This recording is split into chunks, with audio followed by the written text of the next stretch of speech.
목사님 만나서 굿모닝 그랬더니 저를 딱 쳐다보더니 테러블 모닝 그러는 거예요. 너는 왜 아침에 한국말도 하지 않거든. 내 굿모닝 그랬으면 굿모닝으로 받아야지 테러블 모닝이나 했더니 my country. 그래서 미얀마입니다.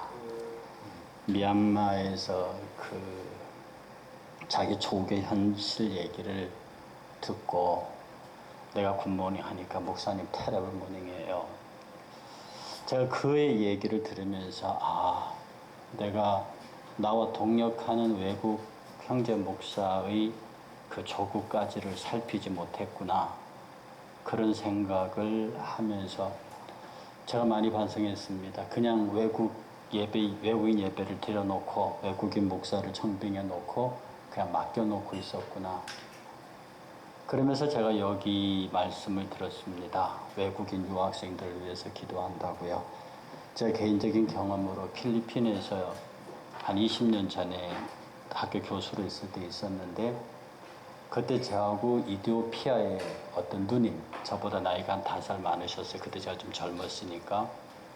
그날 갑자기 저를 보더니 딱 돌림보다 왜 그러냐, 자기는 돌아가야 된대요. 왜 돌아가시느냐 그랬더니 자기 나라에서 자기를 여성부 장관으로 부른대요.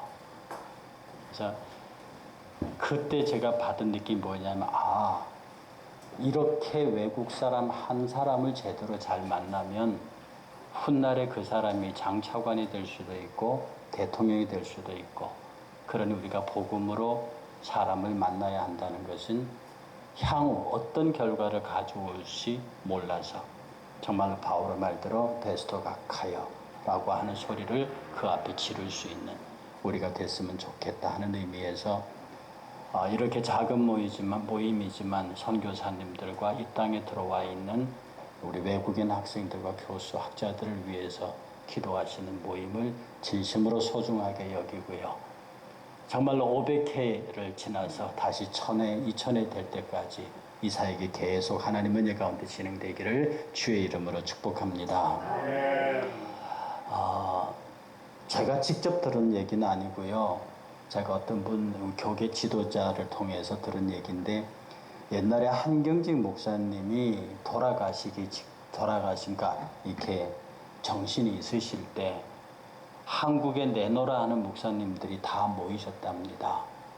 그 다 모이셨을 때 그때 어떤 목사님이 이렇게 여쭈었대요. 한 목사님 돌아가시기 전에 우리 한국에 있는 주변에 둘러싼 이 후배 목사들에게 한마디 주시지요. 그랬더니 한 목사님이 거기를 쭉 이렇게 둘러보시더래요. 그야말로 우리나라에 내노라 하는 목사들이 다 와 있었으니까. 그런데 그들을 향해서 목사님이 딱 한마디 주시는 건데, 예수 잘 믿으세요. 예수 믿으려면 2등 가라면 서러워할 사람들만 다 모여있는 자리, 더구나 한국교회를 대표하는 목사들이 다 모인 자리에서 그들을 향해서 예수 잘 믿으세요 라고 말씀하셨다는 그 얘기를 듣고, 저는 그걸 직접 확인하거나 더 이상 알아볼 수는 없지만 그분의 말을 그대로 믿으면 정말로 대단한 어른이다. 김수환 추경이 돌아가실 때 사랑하세요 그랬대요. 그 누구나 할 수 있는 말이에요. 그 누구나 할 수 있는 말입니다. 그러나 예수 잘 믿으세요.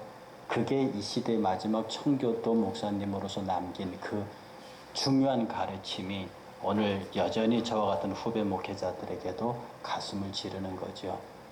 사실 기독교는 윤리를 가르치지 않잖아요. 기독교는 도덕을 가르치지 않습니다. 예수 잘 믿는 사람이 도둑질 합니까? 예수 잘 믿는 사람이 남을 속입니까? 예수 잘 믿는 사람이 간음합니까? 예수 잘 믿는 사람이 세상 법정에 설 일을 합니까? 예수 잘 믿는 사람은 그걸 하려도 할 수가 없는 거예요. 왜냐하면 기독교의 복음 자체가 이미 윤리와 도덕을 초월해 있는 것이기 때문입니다. 그러니 학생들도 예수 잘 믿으면 커녕 할 수가 없어요. 예수 잘 믿으면 어쨌든 우리는 예수 잘 믿는 학생을 길러야 되고 성도를 만들어야 하는 거거든요. 하나님이 세상을 이처럼 사랑하사 독생자를 주셨대요. 그럼 여러분, 우리가 이 말씀만큼 많이 읽은 적이 없죠. 그런데 하나님이 세상을 이처럼 사랑하셨대요. 이처럼, 뭐처럼요? 뭐처럼 사랑하셨는데요? 하나님이 세상을 이처럼 사랑하셨대요. 뭐처럼 사랑하셨는데요? 제가 이것을 많은 성도들에게 묻고 동역자들에게 물어서 답을 얻은 게 별로 없습니다. 하나님이 세상을 이처럼 사랑하였대요. 뭐처럼 사랑했니? 그 말씀이 바로 앞에 있습니다. 그 말씀이 14절부터 있는 바로 앞에 나와 있는 말씀인데요. 모세가 광야에서 뱀을 든 것처럼입니다. 모세가 광야에서 뱀을 든 것처럼 인자도 들려야 하리니 그를 믿는 자마다 멸망치 않고 이를 믿는 자마다 영생을 얻게 하려 하심이니라. 14절의 말씀이 16절의 말씀 후반절과 똑같습니다. 모세가 높이 들린 것처럼 예수도 높이 들려서 그 구리뱀을 쳐다보면 사는 것처럼 너희들도 예수 그리스도를 쳐다보면 산다. 이처럼 사랑하셨다. 그래서 예수 사랑하면 예수를 잘 믿는다는 것은 예수를 사랑한다는 말이고 예수를 사랑하게 되면 우리는 필연적으로 예수의 가르침에 순종하는 사랑하면 순종할 수밖에 없게 되어 있습니다. 순종은 강제되는 게 아니죠. 순종은 진실로 따르고 싶어서 하는 겁니다. 그런데 누구를 따릅니까? 사랑하는 사람을 따릅니다. 여러분 목양하실 때 저도 이제 목양 현장에 나온 지가 이제 3년 차에 들어가는데요. 저는 믿는 게 있습니다. 어린아이 그 품에 아이를 안고 젖을 먹이잖아요. 여러분 그런 경험 있으십니까? 젖을 딱 먹이려고 하는데 젖을 물기 전에 아이가 엄마 눈을 땡그랗게 쳐다보면서 엄마 여기다 뭐 탔어? 물어본 아이 봤습니까? 그 물어볼 수도 없고 물어보지도 않습니다. 그냥 엄마가 물려주는 젖병 그대로 받아먹는 거죠. 그것은 어머니에 대한 절대적인 신뢰에 의해서 그렇습니다. 오늘 이 땅의 목회자들이 성도들의 신뢰를 받게 되면 성도들의 사랑을 받게 되면 그야말로 거짓말을 하더라도 받아들이는 거죠. 이단 교주들은 그렇게 할 줄 아는데 왜 오늘날 목회자들이 성도들에게 말을 하면 거기에다가 퀘션 마크를 붙일까요? 정말로 예수 그리스도를 사랑하고 복음을 사랑하고 주의 종을 사랑하면 그가 거짓말을 하더라도 받게 되어 있는 거거든요. 그래서 정말로 성도들을 예수 사랑하게 만들면 그 사랑에 빠지게 되면 성도들은 사랑할 수밖에 없고 성도들은 하나님의 말씀에 순종할 수밖에 없다고 하는 겁니다. 우리가 선교를 합니다. 뭐 때문에요? 이 500주년이 500회가 되도록 기도를 합니다. 뭐 때문에요? 누가 시키셨습니까? 저는 그렇다고 믿지 않습니다. 여러분들이 자원하는 마음이었고요. 누군가 여러분을 뒤에서 떠밀었어요. 사람이 아니라 그 떠미니가 계신다고요. 그런데 그 떠미는 게 너무 좋습니다. 그 떠미는 것이 너무 감사한 거지요. 그리고 그 떠밀림의 사랑에 겨워서 이곳에 나와 계시는 거죠. 그리고 여기서 섬기고 봉사하는 것이 너무 자연스럽고 너무 행복합니다. 제가 농담 하나 할까요? 여러분 오른손 드셔서 옆에 분 한번 이렇게 때려 보실래요? 이렇게 때려 보잖아요. 그러면 제가 묻습니다. 여러분이 때리셨습니까? 손이 때렸습니까? 손이 때렸나요? 목사님이 때렸나요? 이건 대답해도 괜찮습니다. 손이 때렸나요? 목사님이 때렸나요? 여러분 그 물어 뭐 합니까? 손은 말입니다. 저 목사님이 우리 잘 모르겠어요. 목사님인지 권사님인지 예 어떤 여자분을 때리라고 그래. 근데 손이 나가다가 손이 말합니다. 아 이렇게 예쁜 사람 어떻게 때려요? 못 때립니다. 손이 그렇게 말합니까? 손에는 그런 기능이 없어요. 머리를 제외한 사지백체에는요 머리의 명령을 되새김질하거나 사고할 기능이 없다고요. 그냥 때리면 그냥 손이 나가는 거죠. 발로 차라 발이 나가는 거죠. 아무리 예쁘든 아무리 곱든 머리가 명령하면 손발이 그냥 나가야 되는 겁니다. 이게 그리스도인의 순종이에요. 영어로 obedience in body라고 그러죠. 그런데 이때 때리라고 하는데 손이 엉뚱한 데로 나갑니다. 이게 무슨 병이에요? 머리는 이쪽으로 걸어가라 하는데 내가 일로 걸어갑니다. 무슨 병이에요? 지체부자가 그렇습니다. 뇌졸중에 걸리거나 뇌성마비 있거나 하면 머리는 일로 가라 하는데 나는 일로 갑니다. 우리가 하나님의 명령에 대해서 온전한 순종이 안 나오면 우리의 이 예수 그리스도의 명령의 신경전달체계에 문제가 생기는 거죠. 그러니 성도가 우리들이 하나님을 사랑하면 예수 잘 믿으면 사랑하게 되고 사랑하게 되면 무조건 그의 말씀을 받아들여서 그의 말씀대로 행동하게 된다고요. 그래, 그의 말씀대로 행동하게 되니 그 행동이 너무 자연스럽습니다. 그래서 순종입니다. 그리고 그가 내게 주는 메시지가 너무 좋아요. 그가 내게 주는 메시지, 저는 말입니다. 하나님의 말씀이 꿀과 송이꿀보다 더 달다는 말을 군대 가서 이해했습니다.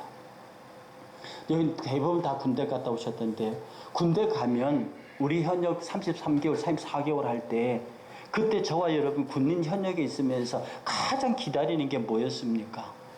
편지입니다. 그것도 특별히 여자친구에게 오는 편지요. 제 경험상요, 여자친구가 온텐 편지를 한 번 읽고 버린 놈을 내가 본 적이 없습니다.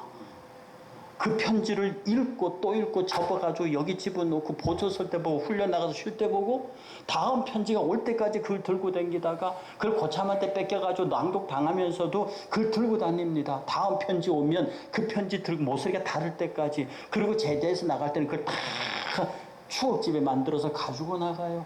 내일 때까지 연애 편지 읽다가 조는 놈을 본 적이 없습니다.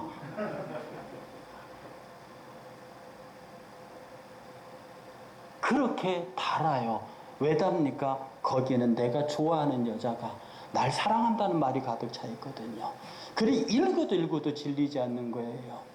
이 성경은요, 하나님 예수 그리스도께서 우리에게 일방적으로 보내신 러브레터입니다.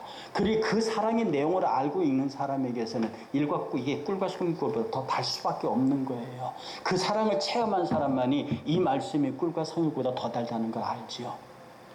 이 말씀에 대한 그런 이해가 있는 사람들, 정말로 하나님의 사랑에 이끌려서 예수를 잘 믿어서 그를 사랑하게 되고 그를 사랑하게 되니 그한테 순종하는 것이 너무 즐겁고 그 순종하라고 내게 오는 메시지가 너무 좋은 거예요. 꿀과 송이꿀보다 더 단 거예요. 이 시대는 말입니다. 내 인생은 나에게 개입하지 마라. 내 인생은 나에게 개입하지 말라. 그런데 이런 노래도 있습니다. 사랑의 밧줄로 꽁꽁 묶어라. 내 인생은 나의 것이라고 얘기하는 게 맞습니까? 사랑의 밧줄로 꽁꽁 묶어라 하는 게 맞습니다. 인생을 살아본 사람은요, 사랑의 밧줄로 꽁꽁 묶어라 하는 말이 맞는 겁니다. 그걸 구속하지 마라 이렇게 하면 사랑의 전선에 문제가 생긴 거예요. 예수 그리스도의 사랑의 밧줄에 꽁꽁 묶여야죠. 그리고 그가 내게 하는 말은 나를 압제하거나 억압하는 게 아니라 사랑하는 사람이 내게 들려주지 사랑하는 자야 나와 함께 가자. 이 아가서의 그 아름다운 이야기가 그대로 자기 이야기로 들려지는 거예요. 아가서 얘기 나왔으니 이 말씀 드리면서 말씀을 정리합니다. 아가서의 주인공 여자가 술람미 여자예요. 그 남자는 솔로몬입니다. 지금부터 제가 술람미 여인의 외모의 아름다움에 대해서 표현해 드리겠습니다. 곱슬머리, 검은 피부, 탁 튀어나온 이마, 둥그런 눈, 볼록 튀어나온 엉덩이, 까무잡잡한 피부, 개달의 가죽 같은. 그러니 그걸 지금 우리로 말하면요, 이티입니다. 소위 말해서 흑인 여자 중에서도 가장 못생긴 여자의 모양입니다. 그런 여자를 당대의 최고의 남자 솔로몬이 세상의 여자 중에 너밖에 없는 여자처럼 그렇게 사랑합니다. 아가서에는요, 하나님 얘기, 예언자 얘기 어떤 한마디도 없습니다. 그런데 그게 성경 안에 들어와 있어요. 이유는 그 술람미 여인이 저와 여러분들이기 때문에 도저히 그 위대한 왕의 사랑을 받을 수 없는 존재예요. 그럼에도 솔로몬이 일방적으로 사랑합니다. 그리고 내 사랑을 받으라고 말합니다. 우리는 예수 그리스도 안에서 도저히 사랑받을 수 있는 자격을 갖지 못한, 원래는 아름다운 사람이었지만, 원래는 하나님께서 나를 아름답게 창조했지만, 오빠들이 나를 포도밭에 집어넣어서 개다리 가죽으로 만들고, 사탄이 나를 이렇게 만들어버려. 그 나는 사랑받을 수 없는 외모를 갖고 있지만, 예루살렘의 여자들아 들어라, 저 솔로몬이 나를 사랑한다. 그 사랑으로 얘기하고 있는 거예요. 지금 우리가 그 사랑을 받고 있거든요. 그걸 너무 귀하게 느꼈기 때문에 누구인가 전해야겠거든요. 그러니 여러분들이 이 땅에 나와 있는 외국인들을 향해서 관심을 가지고 또 그들을 통해서 세계의 복음화를 이뤄보고자 하는 선한 뜻을 가진 것이 아니겠습니까? 사랑하는 여러분, 거의 다 목회자들이신 것 같고 이 선교사에게 참여하시는 분들 같은데요, 저는 처음에 올 때는 유학생들인 줄 알았습니다. 근데 분위기를 보아하니 유학생들은 아니신 것 같고요, 유학생들을 섬기시는 귀한 분 같은데 결국 메시지의 차이는 없습니다. 우리가 정말로 예수 잘 믿으셔야 합니다. 저는 목사로부터 우리 모두가 정말 예수 잘 믿어야 되고요, 예수를 잘 믿게 되면 예수를 사랑하는 것이고요, 예수를 사랑하게 되면요, 사랑하는 방법은 저절로 나오는 것이고, 그 사랑하는 방법은 정말 어비디언스 인바디, 몸 안에서 지체처럼 순종하는 것이고요. 그리고 그의 말씀이 뭐라고 강제하는 말씀이 나와도 그거는 나를 강제하는 게 아니라 나를 사랑에 결박하는 모습이고요. 그것이 감사하고요. 내가 도저히 그의 사랑을 받을 수 없는 가장 천한 모양이나 그가 나를 귀히 여겨서 이 사랑 받게 하셨으니 감사하겠고, 난 이것을 다시 이 땅에 있는 외국인들에게, 그리고 복음을 받지 못하는 저 제3세계에 내 사랑을 같이 나누어 주겠다 하는 아가의 노래를 그들에게 부르는 본 있는 저와 여러분들이 됐으면 좋겠습니다. 여러분들과 더불어, 그리고 우리 임 총장님 통해서 여러분 소개받은 것 감사하고요, 무엇을 하든지 함께 기도하면서 정말로 복음의 빚진 자로서 일생 복음의 빚을 갚아가는 멋진 선교사역 이루시기를 다시 한번 주의 이름으로 축복합니다. 기도하겠습니다. 거룩하신 아버지, 귀한 종들을 만났습니다. 귀한 사역을 봅니다. 저들의 최전선에 서 있는 그 일이 얼마나 힘들고 얼마나 안타까우며 얼마나 많이 울어야 하는지 부족한 종은 다 알 수 없으나 주님은 헤아리고 계시오니 주여 저들에게 긍휼을 베푸시고 감당할 수 있도록 주님 도와주시기를 원합니다. 물질 사역에서 힘들지 않게 하시고 이 사역을 방해하는 악한 자를 만나지 않게 하시고 사역에 동행하는 자들이 건강으로 말미암아 위험당하는 일이 없도록 지켜 주옵소서. 예수님의 이름으로 기도하옵나이다. 아멘.